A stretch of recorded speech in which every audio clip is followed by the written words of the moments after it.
Well, hello and welcome to this special broadcast. Now, the situation is developing only hours after India and Pakistan agreed to stop all military actions. Sources are now telling CNBC TV 18 that Pakistan has initiated unprovoked ceasefire violations along the line of control. Parikshit, Luthra has been tracking this issue comprehensively from day one. Parikshit, tell us, what are the nature of these violations and what do they now mean after the ceasefire was signed?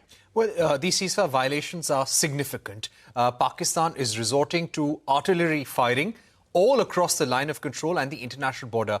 When I mention artillery firing, Ashmit, the reason why this is important, because in the past, before Pahalgam, when Pakistan had resorted to ceasefire violations, it was small arms firing. Now, you resorted to artillery shelling, you're resorting to mortar, you're using weapons of all caliber to hit India. And when you resort to such artillery shelling, you end up hurting civilian areas very drastically. So one would immediately think, if this evening we had agreed upon a stopping of all firing and military action, then what does this really indicate? Number two, drones have been sighted all across the LoC and the international border. In fact, drones have intruded into the airspace as well. This is what sources are telling us. Number three, in the last 2 days, we have seen how drone action was followed by Pakistani fighters attempting to target Indian air bases as well. So we'll really have to wait and see. We are again in an active military operation all across the LoC and the international border. Our air defense guns are on alert. Our fighters are in the air, ready to engage drones and Pakistani fighters if need be. Blackouts in different areas. We have seen how at least 32 airports all across the LoC and international border were shut down. That no-TAM order was not lifted. So this means that there are going to be blackouts in all these airports probably over the next few hours. The reason being, airports are a priority target for the Pakistani Air Force. So they would like to target these airports, and that's why we will have a blackout in all these 32, 34 airports along the LoC and international border. Let's see how things proceed, but we're also getting to know from our sources that along the Jammu sector and RS Pura sector of the international border, there has been very heavy firing by Pakistani Rangers. They are the counterparts of the Border Security Force. They fired artillery guns, mortars, heavy machine guns against the Indian forces. Now, the Indian side is retaliating hard and effectively as well. So definitely a very tense situation. Nobody can actually explain why this is happening. Yes, experts through the evening have said that it's not unusual to see ceasefire violations immediately after a cessation of major hostilities. Perhaps this is the reason why the Indian Foreign Secretary and the armed forces were holding back their horses. When they said that we've decided to stop all hostilities, we did not call it a ceasefire. In fact, some sources in the government even went to the extent of saying we do not agree with the usage of terminology by the US government. It is possibly because India wanted to see things on the ground, whether Pakistan does and lives up to what it has promised. Parikshit, let me then ask you a couple of questions. We spoke only moments earlier with Ambassador Ashraf, and he was of the view that it's not uncommon to have small exchanges between militaries. Why is that?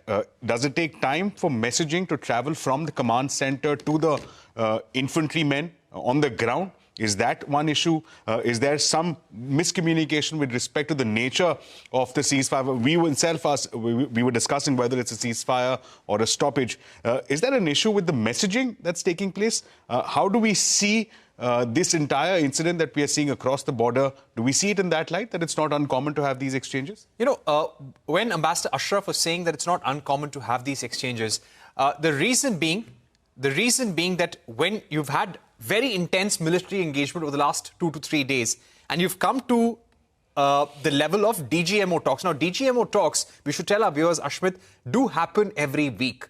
They are routine. So the fact that you spoke at an operational level and DGMOs were anyway in touch almost on a weekly basis, so it's not unusual in the level of conversation that has happened. It is a routine matter for these officials to talk and try and sort out things. So at the DGMO levels, there was some agreement that we would stop all firing and military action for the moment. But our sense is that, you know, when you have such skirmishes after such an understanding, it's possibly to have a bigger bargaining chip in the talks. So as Foreign Secretary Vikram Misri said, that on the 12th of May, DGMOs will meet again to review and work out details. So it's possibly that we're trying to work out some contours of a proposed ceasefire, and Pakistan is trying to have an upper hand. Or sometimes this firing can also be to meet your own political reasons, your own domestic audience as well. But for the moment, we've been told that this is unprovoked firing from the Pakistani side, not started by India, and this is being retaliated hard as well. Tejinder Singh Sodhi, he's our senior editor, Ashmit. He's joining us from Baramulla now. How are things looking, Tejinder, at this point?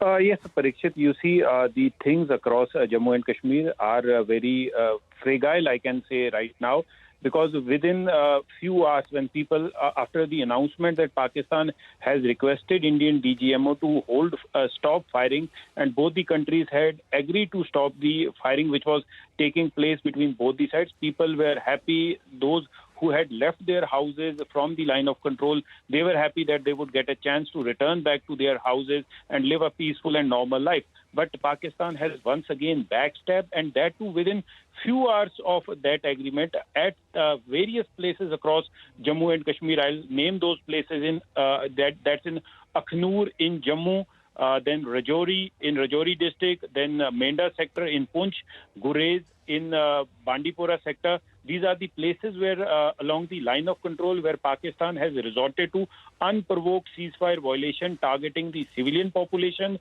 targeting the military installation. And right now we know that the Indian army is giving a befitting response to this Pakistan's new aggression, which first they begged for India to stop the firing, and now they have resorted to this unprovoked ceasefire violation along various places along the line of control. In Jammu, cross-border firing has also started at certain places along the international border, where the border security force is giving a befitting response to the Pakistani aggression. In Jammu and Kashmir, I will also tell our viewers that in Jammu and Kashmir, there have been multiple drones that have been sighted across the Jammu and Kashmir, be it one of the most vital installation of the Indian Armed Forces in Udhampur. There were drones spotted where the anti-drone guns became effective and shot down some of those drones. We have been told that several such drones which had come from the Pakistan have been taken down. There were several drones that were seen hovering near one of the vital military installation in Srinagar as well, and that those drones too have been taken down. There have been multiple reports of drone sighting across various places in Jammu, in Kashmir, in Samba. And the anti-drone guns have been activated, and those drones have been taken down.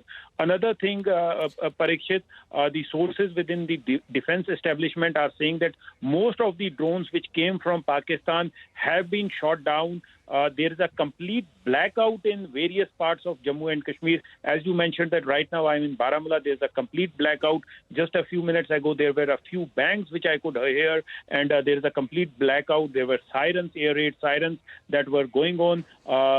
So the situation continues to be tense, and most of those drones which came from across the border, they haven't been able to hit their targets, their intended targets, and before hitting those targets, they have been taken down by our defense forces. Yes, Parikshit.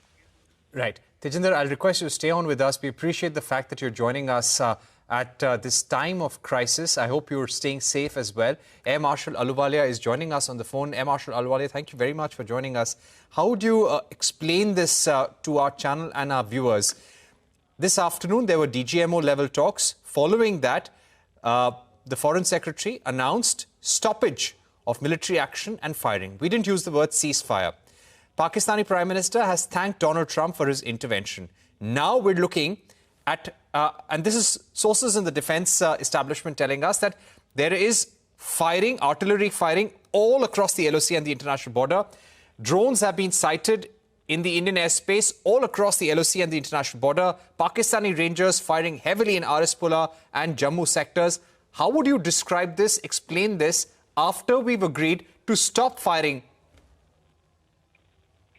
This is another case of the Pakis backstabbing and doing U-turns after they apparently make deals with us.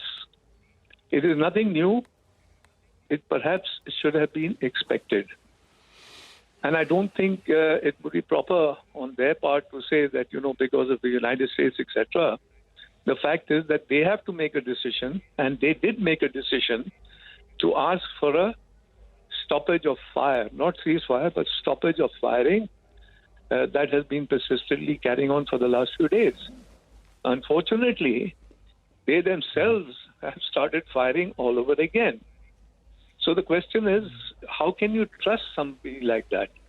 This ceasefire or apparent ceasefire, there should have been more discussions before any final decision was taken, because you cannot trust them. As far as they are saying the U.S.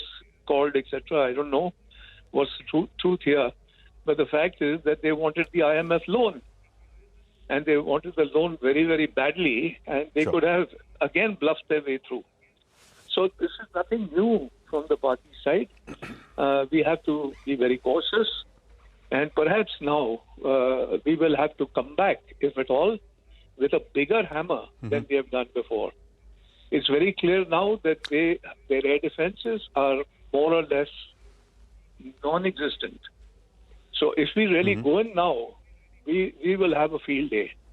We'll be able to really cause destruction. And if we choose to go firstly for their military targets, and subsequently, of course, for their economic targets. But this is an opportunity to make them bend their knees for giving falsehoods, taking us for a ride, and doing these kind of U-turns. So let's see what happens tomorrow and day after and day after, and whether there's any chances of a proper ceasefire. That again will come out by tomorrow. Right. Air Marshal, let me just come in on this conversation. You mentioned that this is an opportunity, in fact, for India to teach a lesson. The raids have been successful from what we understand from the news that's coming out of the defense establishment. What I want to ask you is that when you look at these ceasefire violations, they don't appear to be isolated. What Parikshit, my colleague, is picking up is that across the international border, across the LoC, there are exchanges being seen, artillery fire being exchanged. This is heavy caliber, 155mm caliber weapons that are being used as a part of this ceasefire violation. At what stage is the threshold when we begin to say that the ceasefire has collapsed? I don't think there needs to be a stage. It's a fact. It's all over the place. You can be seen on any TV screens anywhere, perhaps in the world, that they have broken the firing. They have actually continued to fire after 1700 hours this evening, what they had accepted. So I don't think there's any chance of anybody saying that they haven't broken the rules. They've already broken the rules. The question is, what and how and when are we going to do something about it? Right. Air Marshal Ahluwalia, I'd like to just understand from you, what our sources are telling us, that drones have intruded the airspace. They've been sighted all across the LoC and the international border. There are swarms of drones coming in. This doesn't look like a small operation. In the last 2 days, we've seen drones followed by fighter jets trying to enter or attempting intrusions in the Indian airspace. Does this surprise one about the ability of Pakistan, or they just misused or exploited an international understanding to their advantage to cause damage? No, it is a clear indication that these Pakistani drones and UAVs, etc., that they're using are unable to cause too much damage. And they're being shot up from even, the L-17, the Shilkas. That's the kind of weaponry that is used by the air defense regiments. So even those are destroying the kind of intercepts of these drones. So they are not able to actually go further than that. They're not able to go further into our hinterland and actually cause any substantive damage. Yes, a few of them have been striking our airfields here and there, but they have not achieved much success. On the other side, if you remember on day 2, when we struck, when we struck them with the Heron and the Harpy, these are UAVs which have the kamikaze effect. And they can cause damage, and they did cause plenty of damage. So once again, it's a game of perceptions. And one thing is very, very clear, that their defensive forces, the air defense systems, they're either non-existent or they're collapsed. So that is very clear. Whereas on the other hand, as far as our air defense systems, they have been worked on, they have been categorically and systematically improved and improved and improved. And today you can see the results of that, where we have a very, very effective air defense network, communication system through our IACCS. And very importantly, we have understood the importance of attacking drones. Drones through normal radars and through normal missile systems are not easy to hold. You have seen what is happening in Palestine, in Israel, where the rockets are going through because nobody can actually stop them so easily. They're very difficult to pick up on the radar. They're very small in size, and they can fly low. So the question is that we started another organization within the IACCS, which was counter UAS, that is counter systems pertaining to these drones. They have been very effective because they have passive means. They can, operate in the electromagnetic spectrum. They can defuse them. They can use laser, all sorts of things. So this has been a great add-on, which was actually a great success. Right. So I'll request you to hold on for a moment. I'd also like to welcome Ajay Lele, Group Captain, and also Deputy Director General of the IDSA. Tejinder Singh Sodhi is also with us. Tejinder, if I can just request you for holding on for about a minute or two. Let me get in a word from Group Captain Ajay Lele as well. Group Captain Lele, how do you see what's happening at the border right now? What is Pakistan's strategy according to you? Of course, we would be hitting back very hard. We had not lowered a guard. In fact, there in the joint tri-services briefing, the services had said that we are alert. In fact, government sources, after this stoppage was announced, told us that we stand resolute and firm in our fight against terrorism. So what is Pakistan trying to do right now, and how do you assume we're hitting back? I think historically, if you see, not only in this type of a scenario, ceasefire violations are very common, and particularly such types of violations happen from, I don't want to use a word for, but from the rogue states. So this is expected that Pakistan will do it because that's what their entire doctrines and their entire behavior as far as fighting any sort of a battle is concerned. They are not fighting any sort of a just battle. So they have got their own whims and fancies.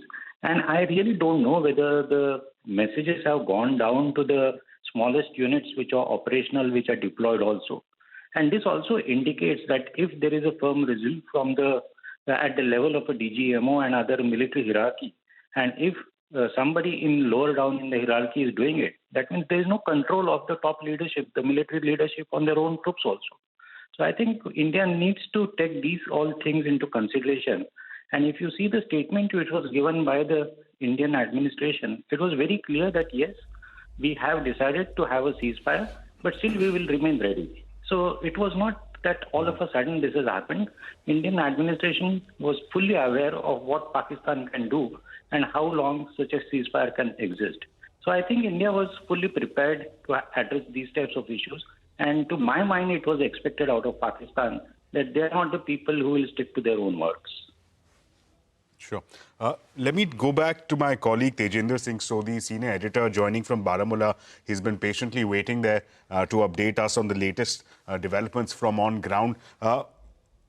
Tejinder, if you could tell us, give us some guidance in terms of the intensity of the activity that you're seeing. Is it comparable to last night? Is it as much as what we saw last night that you're seeing on the ground in Baramulla? See, the intensity not only in Baramulla but across across Jammu and Kashmir seems to be of the equal caliber. We have reports of drones being shot down from Srinagar drones being shot down from Udhampur, from Jammu, from Samba. So multiple districts of Jammu and Kashmir are under attack by the Pakistani drones, but our air defense mechanism has been activated in all those areas, and those drones are being shot down. Some of them have already been shot down, and also new places where earlier there were no drone activity, their drones are being spotted. Like Ganderbal district, there were no drones spotted earlier during the last couple of days. But today, drones have been spotted, and we are told that some of the target of those drones are some of the vital installations of the Indian Defence Forces. But the Indian Defence Forces are making it sure that no drone could achieve its intended target. So all the drones are being shot down. There are drones that are being spotted in the heart of Srinagar city, in the heart of Jammu city. So clearly, Pakistan, as one of our esteemed guests was mentioning, that Pakistan cannot be trusted. Pakistan is a rogue state, and the Pakistan army is not under the control of its political leadership. It clearly seems, the sources are telling us that Pakistan leadership had asked the DGMO, they had begged us to declare no firing on, but the Pakistan army is not under the direct command of the Pakistani politician. It is a rogue nation, and as it is a common saying that every nation has a military, but Pakistan is the only nation where the military has a country with them. So they are resorting to unprovoked ceasefire aggression as well. As we speak right now, there is firing going on in the Akhnur sector of Jammu, in Rajouri, in Poonch, in the Bandipora district, Gurez area of Bandipora district, and there are multiple reports of drones being sighted in several localities of Jammu and Kashmir, and those drones are being shot down. There's a complete blackout in various districts of Jammu and Kashmir. As I earlier told you that I am from, right now I'm in Baramulla, and there's a complete blackout in Baramulla. I could hear the air raid sirens several times. I could hear some loud bangs happening. Just I don't know where they are happening, because we are being told by the authorities not to venture out, not to stay close to your window. So despite all this, the Pakistan side has resorted to unprovoked aggression, and our politicians, Mehbooba Mufti, who is the former Chief Minister, Umar Abdullah, who is the current Chief Minister, they all have asked that there should be complete ceasefire, because it is for the best interest of the people living along the line of control, living in the hinterland as well. Yes. Right. Right. Air Marshal Ahluwalia, let me come back to you now. Earlier today, we'd heard from the Ministry of Defence when they told us that there were airstrikes, air raids successful at that, when we hit out at multiple Pakistani air bases, which had led to, in fact, just a couple of hours later, the DGMO of Pakistan reaching out to the DGMO here in India. Now, with these ceasefire violations that we are seeing, the nature that we're seeing of these violations, does it open a window? Would you recommend perhaps disproportionate strikes at these air defenses, at these air bases, to send an even more potent and even stronger message to Pakistan if there is any confusion on the issue of ceasefire or stoppage?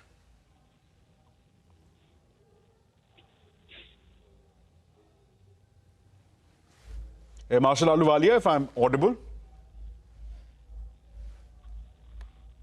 Go to Lele.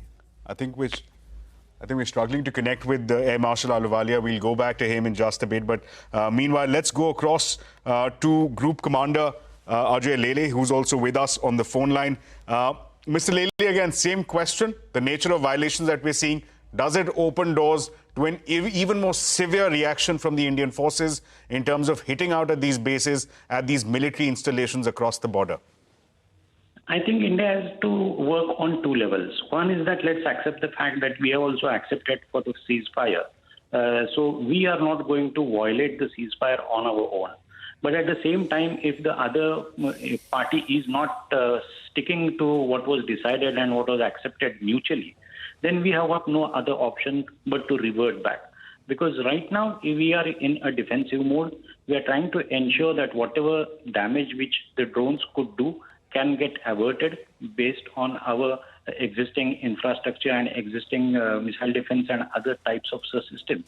So I think right now we could be possibly in a defensive mode just to ensure that no harm happens to us, because we have accepted the ceasefire.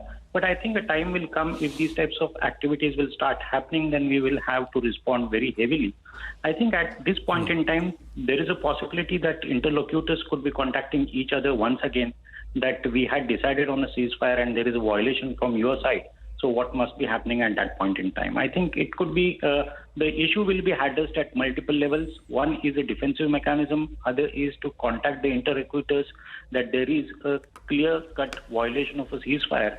And if this continues, we will have to create a major deterrence so that these types of things will not repeat in future.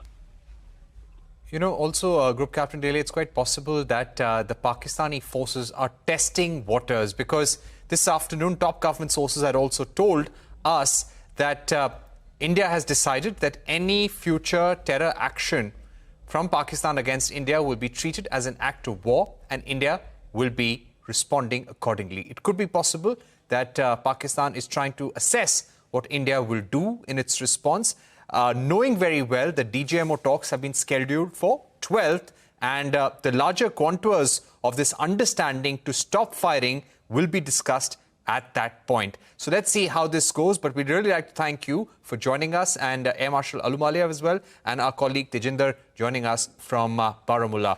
Before we wrap, some very unfortunate news coming in. Border Security Force Sub-Inspector Mohammad Imtiaz died in service of the nation on the 10th of May 2025 during cross-border firing along the international boundary in the RS Pura area. This is in Jammu district. This happened yesterday. This evening, he succumbed to his injuries. 5 to 6 other BSF Jawans have also been injured in that firing. That's all we have time for. We'll keep an eye out for what's happening on the border and whether India and Pakistan can end hostilities at the border as well.